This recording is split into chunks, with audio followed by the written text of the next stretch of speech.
국민 여러분, 안녕하셨습니까? 인도태평양 전략연구원 최수용입니다. 오늘도 저희가 준비한 내용을 애청하고 계시는 대한민국 전국 곳곳에 계시는 국민 여러분, 또 해외에 계시는 우리 해외 동포 여러분, 한 분 한 분께 감사의 인사를 전해 올립니다. 자, 제목 옆에 더보기가 있습니다. 더보기 눌러보시면 저희 인도태평양 전략연구원 홈페이지에 들어가실 수가 있고 여러 가지 내용들을 보실 수가 있어요. 가서 보시고 여러분들 취향대로 잘 활용해 보시길 바랍니다.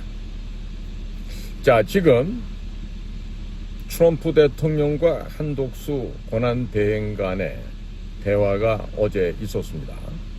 그리고 나서 지금 대한민국 언론들이 보도하고 있는 내용을 보자면은요, 아직도 대한민국 언론 수준이 형편없이 저열하다, 형편없이 낮은 수준이다 라는 점을 우리가 또 개탄하지 않을 수가 없는 이런 기사들을 보게 됩니다. 다름이 아니라 지금 계속해서 방위비 얘기를 꺼내고 있어요. 방위비.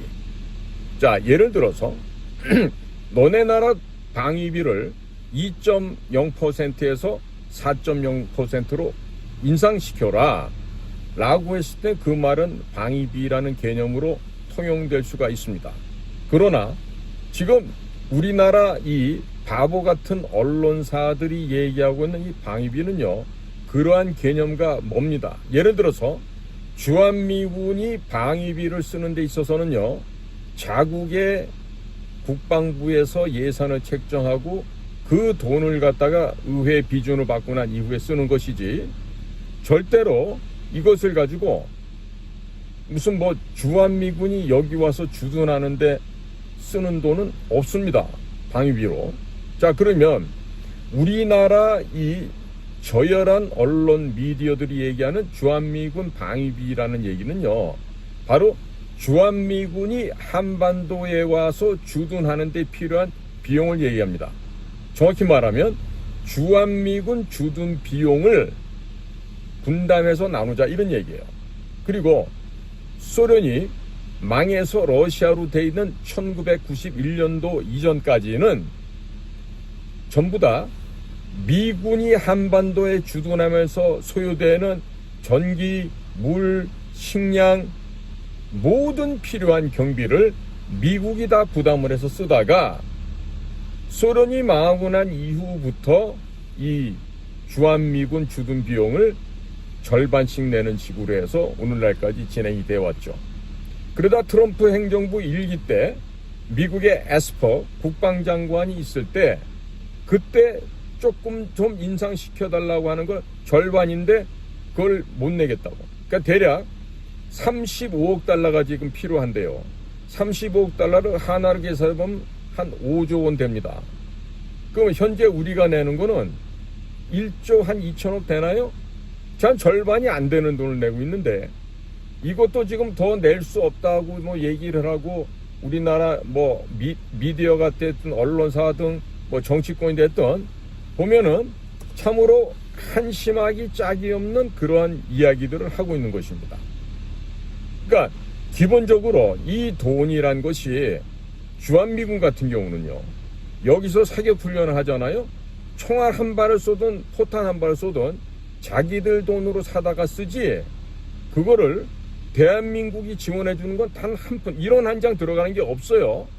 그러니까 늘 언론에서 말하고 있는 이 방위비 분담, 이 얘기는요, 아주 잘못된 표현이라는 걸 제가 지금 오늘 이 시간을 통해서 국민 여러분들께 말씀을 드리고 싶습니다. 그러니까 이런 식으로 멍청한 짓을 자꾸 하잖아요. 그러면 미국에서 볼 때는요, 야, 이것들 정말 개 돼지들 아니야? 이런 식의 생각을 할 수가 있단 말이에요. 지금 작년 트럼프가 대통령 선거를 준비하면서 아마 시카고였던 걸로 기억나는데 그 이코노믹 컨퍼런스에서 그 얘기를 하면서 나토의 회원 국가들이 자국의 방위비를 분담을 별로 안 한다. 1%, 어떤 데는 1% 미만도 있고. 그러니까 그 나토 회원국들의 방위비를 높여서 증액을 해서 우리가 대신 내고 있는 돈을 갖다 좀 우리가 경감을 해야 되겠다. 그런 차원에서 나토 회원국들의 방위비, 국방비를 인상해야 된다는 걸 얘기를 했어요, 먼저. 그러다가 예를 들면 한국 같은 경우는 머니머신이다. 돈을 잘 버는 국가다. 지금은 아주 윤택하게 잘 사는 나라다. 그러니까 한국한테는 소위 미군이 한국 한반도에 주둔하는 데 들어가는 비용, 그 비용을 한 100억 달러 요청해도 되지 않을까 한다. 이런 의견을 얘기한 적이 있었어요. 그렇다고 해서 야, 다음부터 주한미군 주둔 비용에서 니네가 100억 달러 내. 이 얘기는 또 아직 아니에요.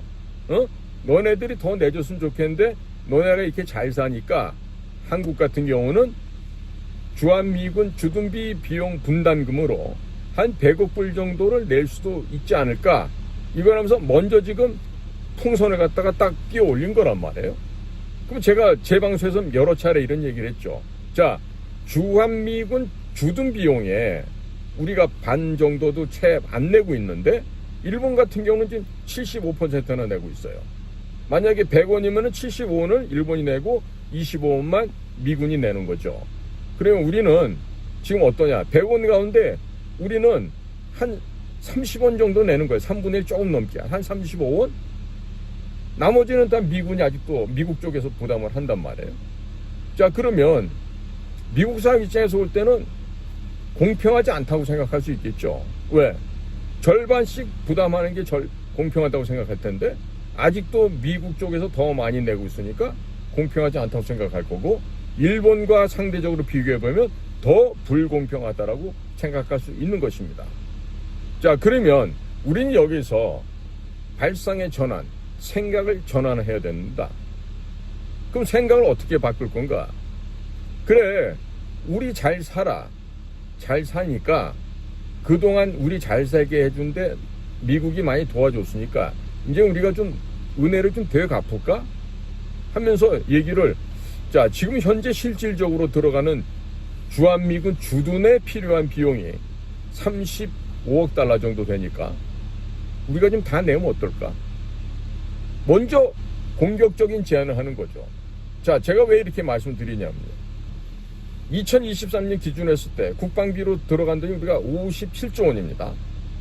예?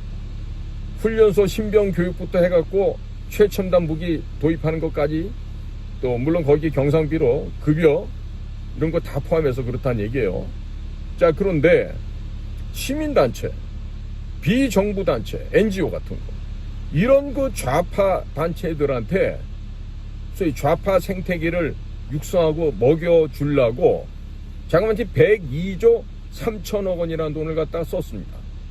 자, 그 돈이 부족해서 24조 원은 추가로 성인지 예산이라고. 도대체 우리나라에 성인지가 왜 필요하죠? LGBTQ가 우리나라도 그렇게 많아요? 자, 지금요, 이런 얼토당토하지 않는 이런 곳에다가 돈을 갖다 썼어. 그러면 102조 3천억에다 24조 더하면 126조 3천억이에요. 그거 절반만 딱 띄어서 하면 얼마입니까? 63조 1,500억쯤 되겠죠. 그럼 63조만 조 단위만 생각하셔도 국방비에다 더하면 바로 120조가 됩니다. 그러면 120조가 되니까 그 돈을 가지고 얼마든지 5조 원 정도 주한미군 주둔에 필요한 경비를 우리가 전액을 다 내주고 큰 소리 칠 수가 있죠.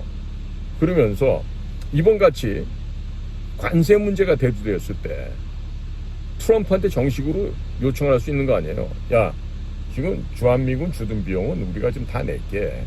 그런데 혈맹 간에 체면이 있지. 응?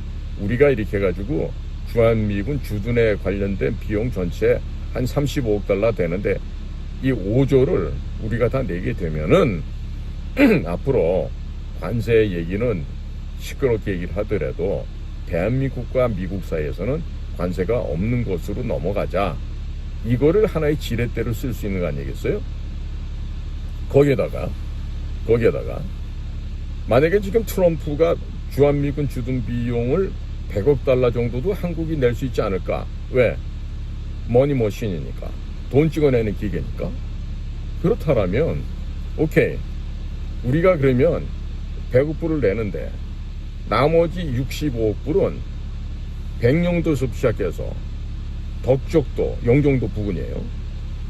덕적도 좀 더 내려와서 흑산도 옆에 가고도, 더 내려와서 제일 큰 섬 제주도에 각 섬별로 활주로를 닦고 항만 해군 시설을 짓고 하면서 미군의 공군 해군 해병대가 백령도, 덕적도, 가고도, 제주도, 특히나 제주도 같은 경우는 가장 크고 광활한 비행장과 해군 항모가 들어올 수 있는 소위 항만시설, 소위 해군 기지를 설치를 해서 아예 중국 해군이 태평양 입구에조차도 못 들어오게 원천적으로 봉쇄를 해버리면 될 거 아니에요. 그리고 65억 불을 가지고, 그럼 대략 얼마쯤 될까요? 근 10조 가까이 되겠죠? 그럼 그 돈을 풀어서 뭘 하면 됩니까? 우리나라 건설회사, 토목회사, 그런 회사들로 하여금 백령도, 덕적도, 가고도, 제주도에 각각의 군사시설을 신축하는 것이죠. 그렇게 해서 침체되어 있는 대한민국의 건설 경기를 활성화시키고 부활해서 대한민국 건설 시장을 활성화시키면 국내 내수 진작이 될 거 아닙니까? 그리고 일자리가 늘어날 거 아니겠습니까? 한 10조를 갖다가 가구당 무슨 25만 원씩 이런 게 뿌리는 게 아니고 건설사, 토목사 이런 데다가 공사를 줌으로 해서 미군과 한국군이 공동으로 근무할 수 있는 그런 군사시설, 군사기지를 신설하는 것이죠. 그러니까 백령도에다 짓고, 그럼 백령도 거기다가요, 소위 말하는 중공, 북한 두 곳을 동시에 관측하고 감시하는 레이더망과 함께 양쪽을 다 공격할 수 있는 사정거리 500km나 되는 천무를 갖다 배치하는 겁니다. 그 다음에 이지스 어시오 같이 소위 말해서 그 적들의 미사일 공격을 방어할 수 있는 것까지 설치해놓고, 또 기왕이면 사드도 갖다 놓고 이러면서, 자, 우리가 그러면 주한미군 주둔 비용으로 100억 달러를 내서 우리가 이런 기지를 만들어 놓고 할 테니까 미군 너네들도 오는데 그냥 맨입으로 오면 안 되지 않겠니? 선박도 갖고 오고 미사일 기지도 갖고 오고 또 뭐 항공기도 전투기도 와서 한반도 자체를 침몰하지 않는 불침 항공모함으로 만들어서 중국을 때려잡으러 가자, 이렇게 역제안을 하는 게 필요하지 않겠어요? 우선 통사교섭 본부장님이 가셔갖고 미국의 상무부 USTR과 마주 앉아서 어쩌고저쩌고 얘기한다고 하는데, 지금 미국이 우리한테 필요한 게 있죠. 하나는 뭡니까? 조선 쪽에서 바로 미국의 군함을 대한민국 조선 회사들이 만드는 겁니다. 이번에 보셨죠? 한화오션에서 그 거제도에 수리를 맡기로 왔던 MRO 사업차 들어왔던 미국의 함정을 그야말로 완전히 리노베이션 하는 게 설계도면도 안 줬는데 그렇게 완벽하게 수리해서 보완을 해서 돌려줬다는 거 아니에요. 지금 미국 해군은 깜짝 놀란 거예요. 야, 도대체 한국이 어떤 나라이길래 설계도면도 없이 배를 이런 식으로 고쳐놓을 수가 있을까? 믿음이라는 게 생기는 겁니다. 신뢰라는 게 생기는 거예요. 거기에다가 우리나라가 앞으로 에너지와 식량 시장에서 VVIP가 될 수 있는 길이 있잖아요. 지금 미국이 필요한 거는 알래스카에 LNG, Liquid Natural Gas, 액화 천연가스를 개발하는 게 필요합니다. 그러면 우리가 그 개발하는 게 될지 안 될지 모르겠다고 이렇게 겁들을 먹는데, 아니, 다 되고 난 다음에 참여하는 건 누구나 다 할 수 있죠. 하지만 될지 안 될지 모르지만 해서 불가능을 가능으로 만들면 우리한테는 무한대의 기회가 생기는 겁니다.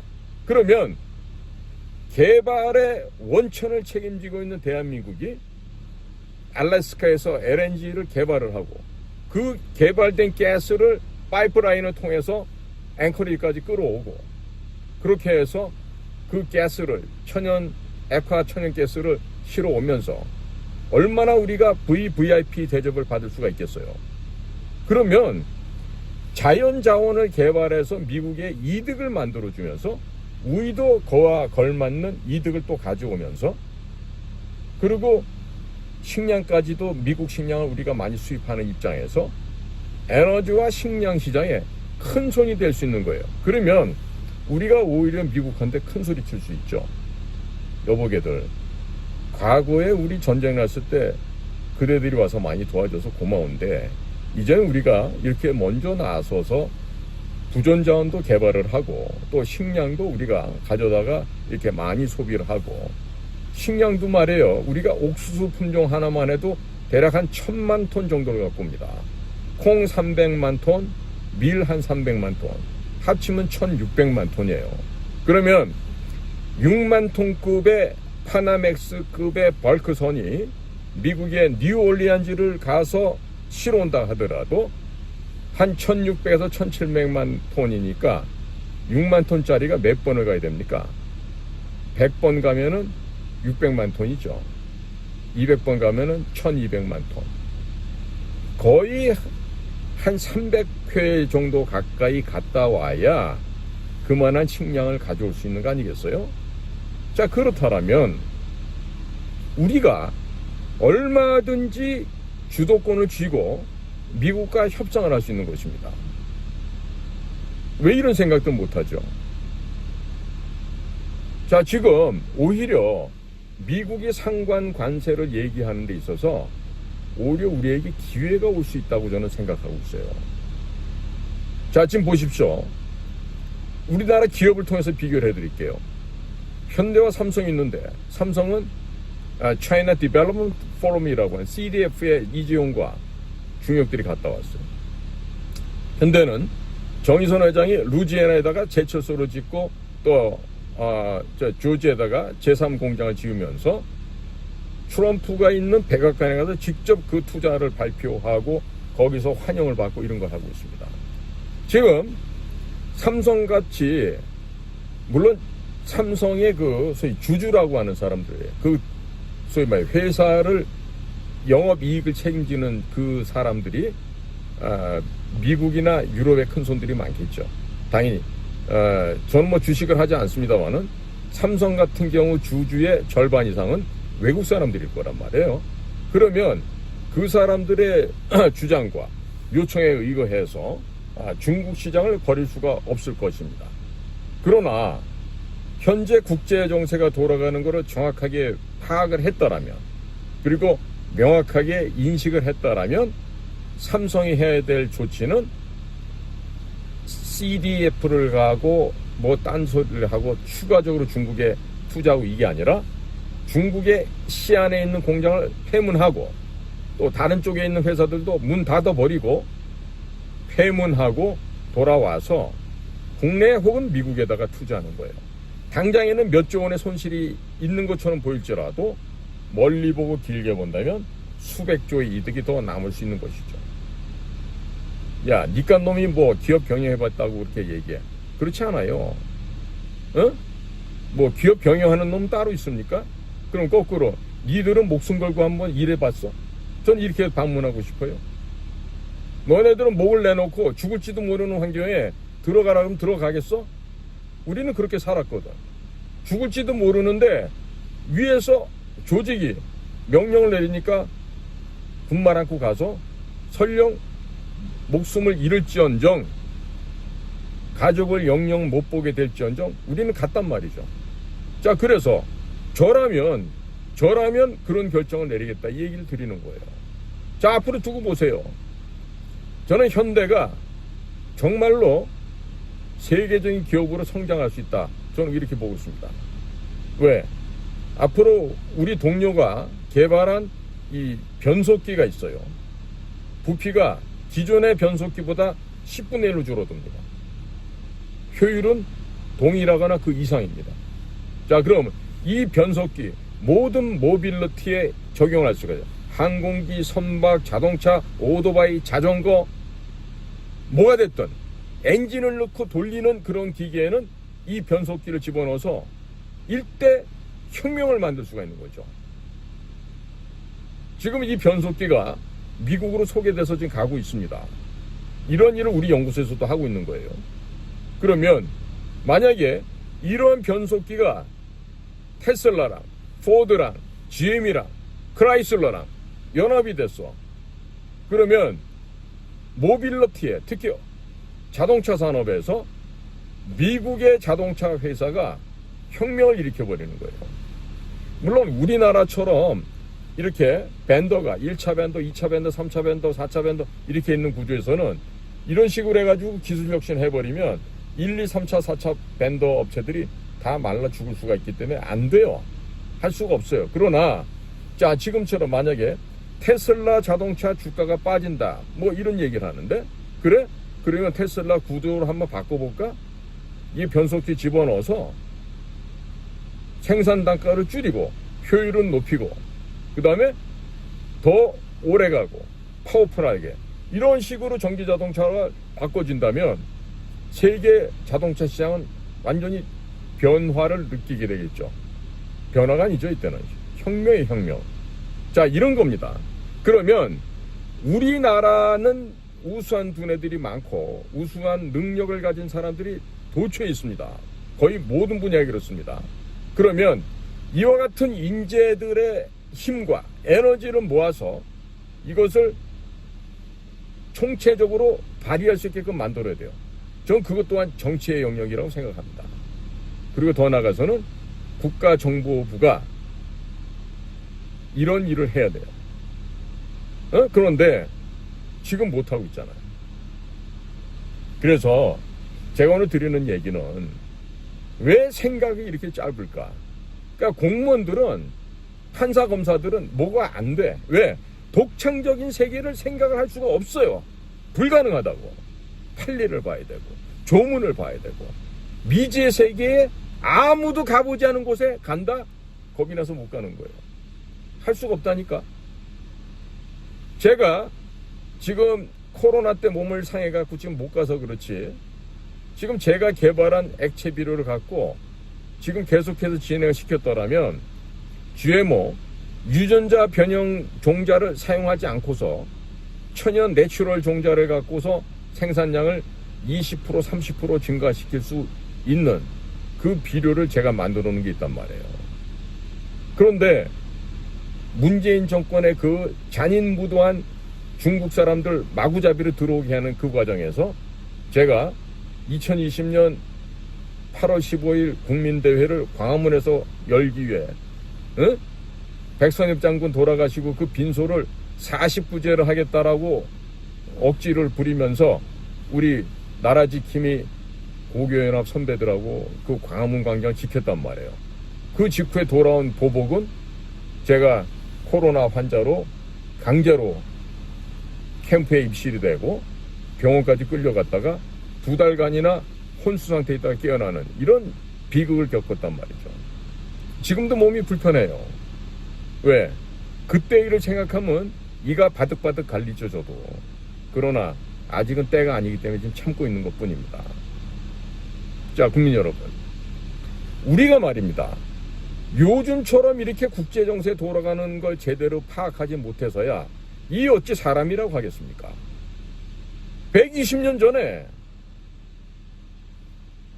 고종이, 민비가 그런 어리석은 짓을 하고 국제정세의 동향을 모르고 그 바보 같은 짓을 하고 아관파천을 하고 이런 멍청한 짓을 하다가 러일 전쟁에서 일본이 승리하고 바로 맺어진 게 뭡니까?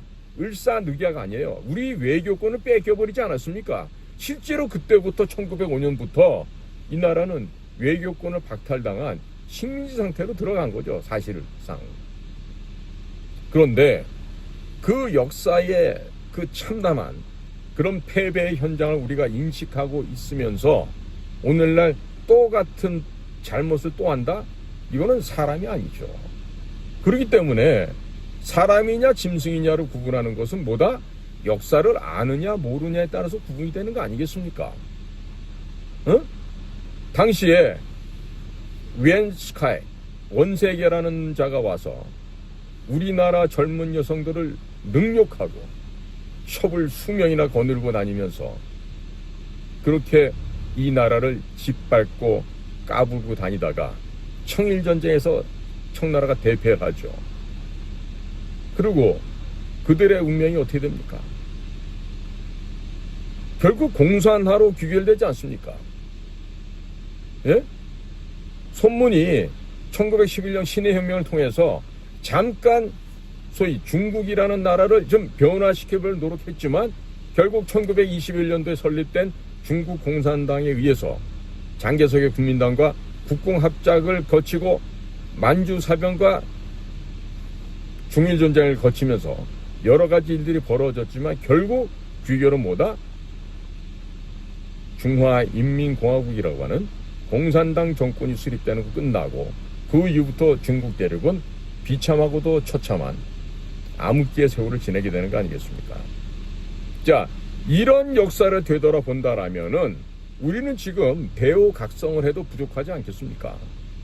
그렇지 않습니까, 국민 여러분? 아니, 저만큼 못 배운 분이 이 나라에 누가 있겠습니까? 예? 아니, 제가 이런 역사를 언제 배웠겠습니까? 저 중학교, 고등학교 때 배운 역사입니다. 그러면 저만 배웠겠습니까? 그런데 왜 모르는 척 하시죠? 왜? 뭐 때문에 그렇습니까? 지금 미국과의 관계에서도 그렇습니다. 지금 에너지 분야 산업, LNG 뿐만 아니라 셰일 가스, 셰일 오일도 있어요, 미국에. 거기에다 지금 군함을 건조해야 되는데 이 군함만 포함되는 게 아니에요. 잠수함과 항공모함까지 다 포함이 됩니다. 그러면 이러한 거대한 산업군이 있고 조선산업 하나만 보더라도 향후 30년 동안 자그마치 1600조 시장인데 1년에 50조가 넘게 벌 수 있는 그런 시장입니다. 그러면 뭘 해야 됩니까, 우리는? 뭘 어떻게 해야 됩니까? 전향적으로 반중 친밀해야 되는 거 아니겠어요?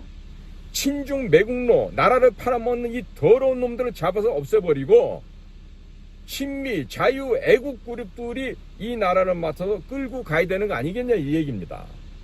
그러지 않으면 결과는 뻔하잖아요.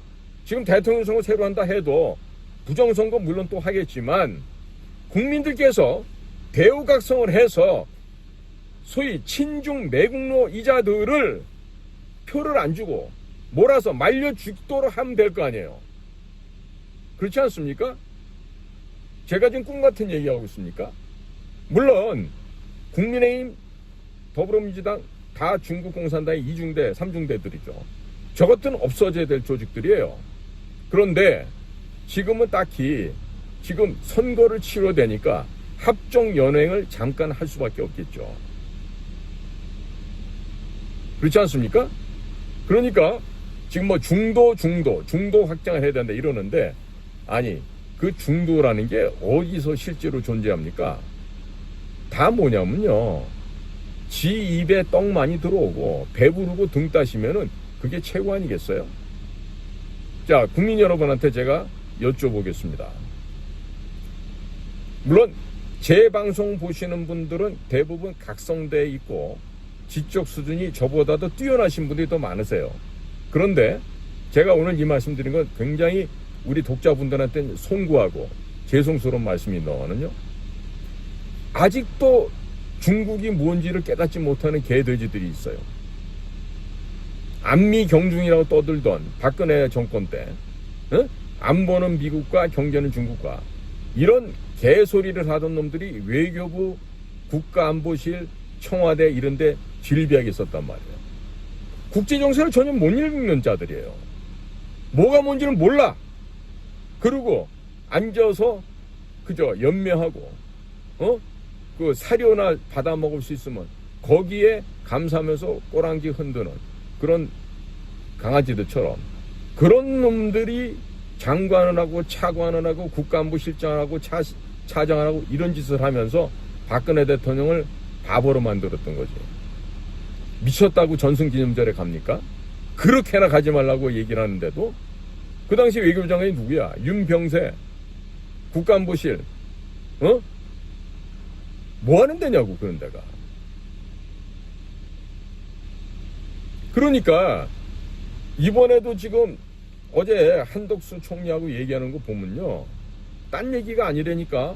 한덕수 총리님 수고 많으십니다. 고마워요. 그런데 우리가 드린 숙제 있죠? 우리가 보내드린 숙제, 그거 잘하십시오. 그리고 전환기에 관리 잘하셔서 친미, 반중 대한민국으로 거듭날 수 있게끔 도와주시기 바랍니다. 이렇게 정중하게 예의를 갖췄다고 보여집니다. 좀 더 속물적으로 얘기하면, 여보시오, 한 총리, 정신 똑바로 차리고 시킨 일이나 잘해. 중국 놈들 때려잡는 거나 잘 하라고. 딴 데 신경 쓰지 말고. 이 얘기에 지금. 응? 그러나 국제관계 속에서는 우리가 예의를 갖춰야 되고 품격 있는 얘기를 해야 되고, 그렇지 않습니까? 그러니까 지금 상황에서는 한덕수 국무총리처럼 영어도 잘하시고, 왜 그분도 하버드 나오고 학부는 서울대학 나오시고, 그러니까 굉장히 한덕수 총리는 제가 우리 무역협회 회장할 때도 여러 차례 배웠는데 굉장히 온화하시고 특히 영어를 잘하세요. 그러니까 중간 과도기에 있는 현 한국을 치리하고 이끌어가는데 어떻게 보면 최적임자라고 할 수 있는 사람이 지금 한덕수 국무총리이기도 하죠. 그러니까 한덕수 총리한테 부탁하는 메시지는, 총리각하 남아있는 2달 잘 관리해서 친중 매국노를 없애버리는데 노력하시고, 그리고 친중 매국노를 없애는 거예요. 응?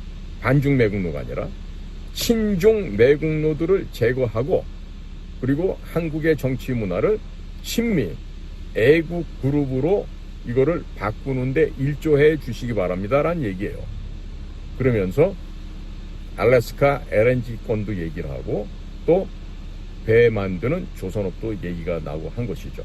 물론 언론에 보도되지 않는 비하인드는 많이 더 있을 겁니다. 그러나 그런 얘기를 다 공개할 수는 없죠. 당연하죠. 그러니까 한덕수 총리를 무슨 국힘당에서 대선 주자로 민다 어떤다 하니까 대번에 지금 일종의 바로 즉각적인 카운터 펀치로 날아오는 게 직접 대화가 있죠. 직접 대화를 통해서 아마 한덕수 총리니까 그런 말씀을 다 이해하고 소화해서 뭘 어떻게 해야 될지를 갖다 아는 거죠. 그리고 또 한 가지는 이런 식으로 해서 덮고 가잖아요. 아니, 한 총리가 대통령 후보로 나섰을 때 우선 본인 스스로가 권력에 대한 의지가 없기 때문에 그럴 일은 없겠지만, 그렇게 된다면 또다시 문재인을 보호하는 제2막이 또 올라갈 수 있다. 이거를 미국이 고려했을 거라고 봅니다. 왜? 조 바이든 정권은 부정선거를 통해서 당선된 가짜 정권, 거짓 정권이었기 때문에 조 바이든이 있을 당시에 윤 대통령이 부정선거 이슈를 표면화했다라면 먼저 암살당하거나 제거될 수 있었겠죠. 그러나 문재인이가 이 나라를 반역하고 여적죄를 것에 대해서는 윤석열 정부가 반드시 처리를 했었어야만 해요.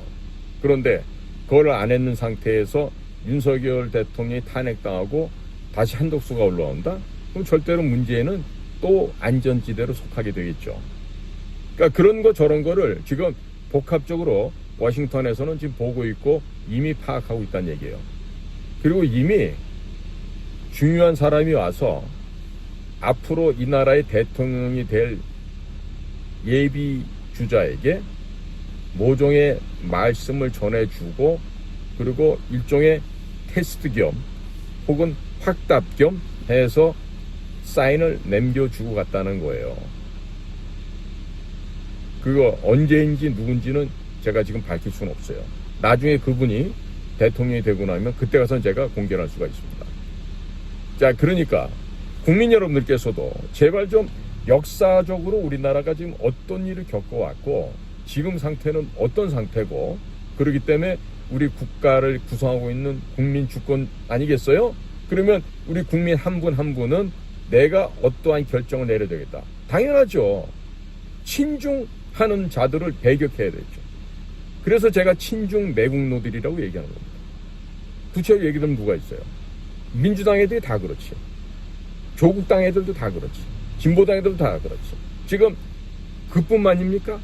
국힘당 108명 안에도 제가 볼 때 절반 이상은 친중 매국노들이에요. 자, 그러면 그런 친중 매국노들이라 하더라도 걔네들이 일단 지금 의회를 구성하고 있는 구성원들이니까 그 토대를 통해서 일단은 잠식하에 들어가서 대통령 선거에서 이기고 그 다음에 없애야 되겠죠. 그렇죠?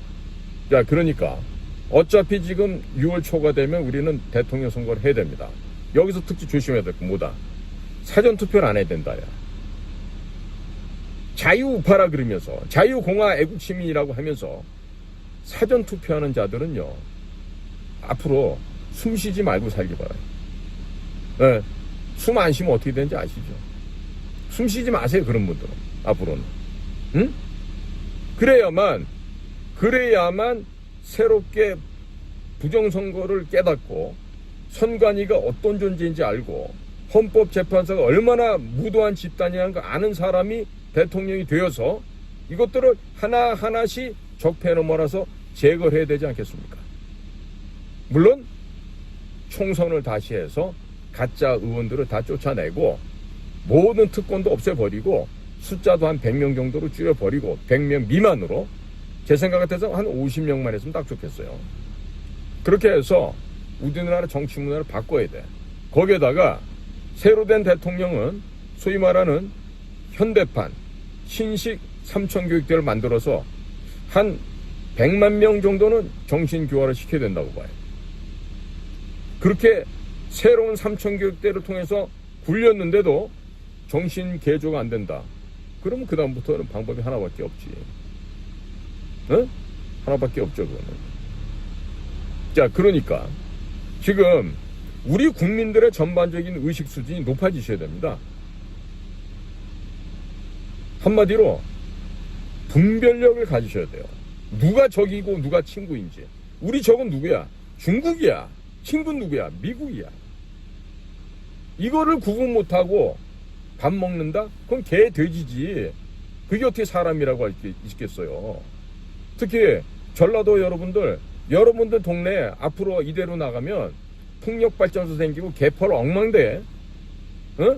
태양열 발전한다고 여러분들 지금 강과 호수, 산이 전라도 땅 엉망이 됐지. 앞으로 카드뮴, 납, 수은 중독이 돼서 앞으로 여러분들 후손 전부 다 이따이병 같은 거 걸려서 전부 다 곳곳에서 지체 부자유 상태의 사람들이 속출하게 될 거예요.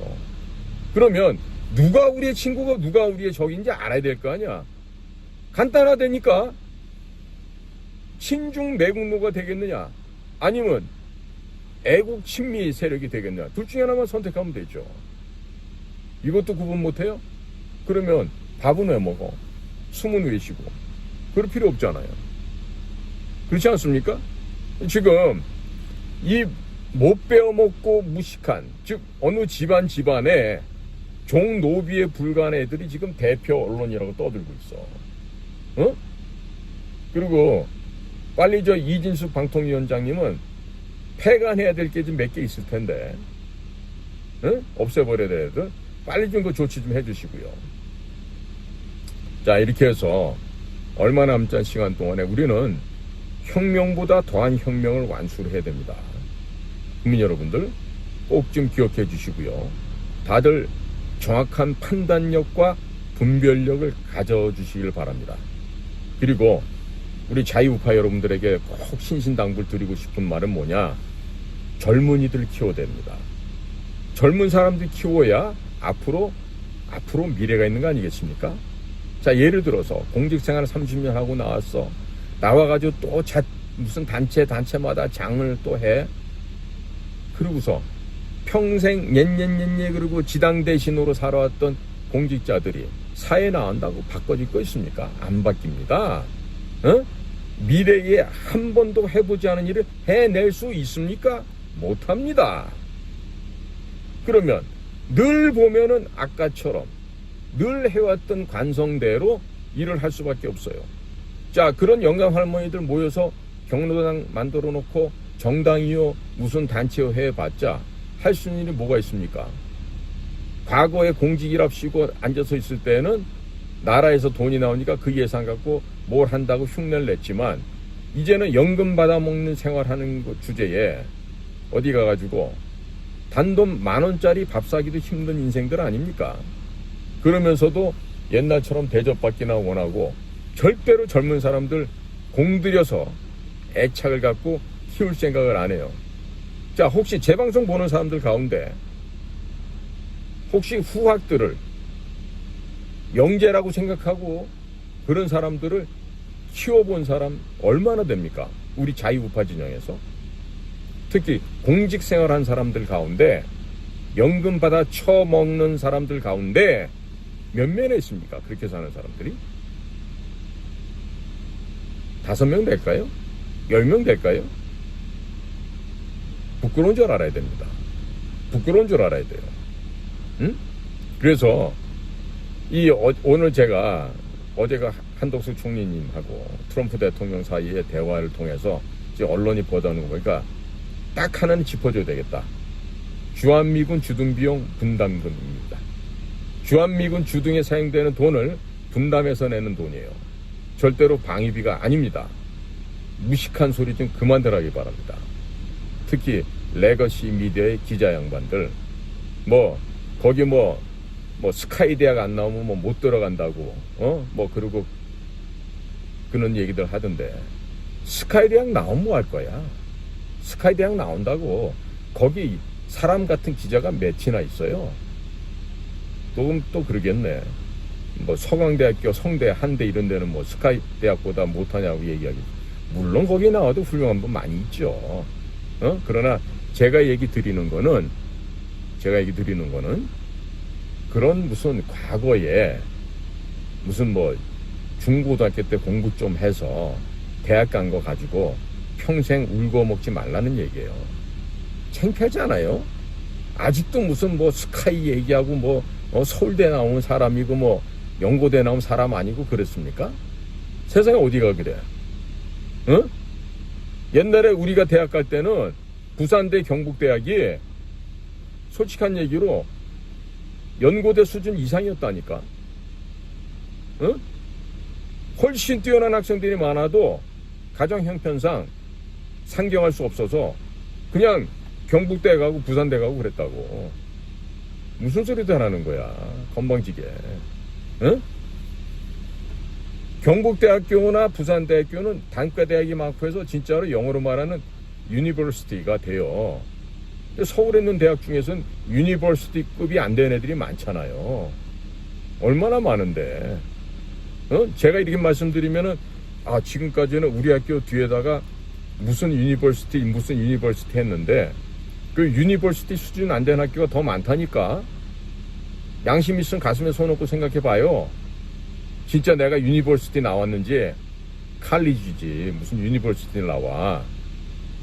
그러니까 그 과거에 학벌이니 이런 거 갖고 어줍지 않게 지방대라고 무시하고 이따구 소리들 하지 말라니까. 전북대, 전남대 마찬가지야. 경북대, 부산대 이런 데가 훨씬 서울에 있는 대학보다 수준들이 높았다니까. 뭘 알고들 얘기하세요. 요즘에 이상하게 교육제도가 바뀌어서 그렇게 된 거지. 응? 자, 국민 여러분, 다시 한번 강조합니다. 방위비 협상이 아니고 주한미군 주둔에 해당하는 비용을 하는 협상이에요. 그러니까 나 같으면 아예 배고프 주겠다 이거야. 배고프 준다고 해놓고 사드 한 10개 포대 데리고 와.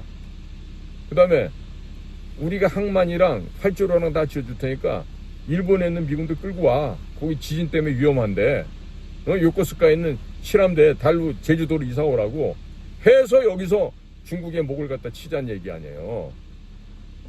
왜 못해요 그거? 얼마든지 할 수 있는데. 앞으로 대통령 되실 분이 그런 일도 좀 추진할 수 있으면 좋겠습니다. 당연히 중국의 풍력 발전은 근본적으로 다 없애버리는 겁니다.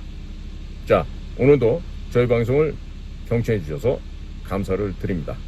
저는 인도태평양 전략연구원 최승용이었습니다. 고맙습니다.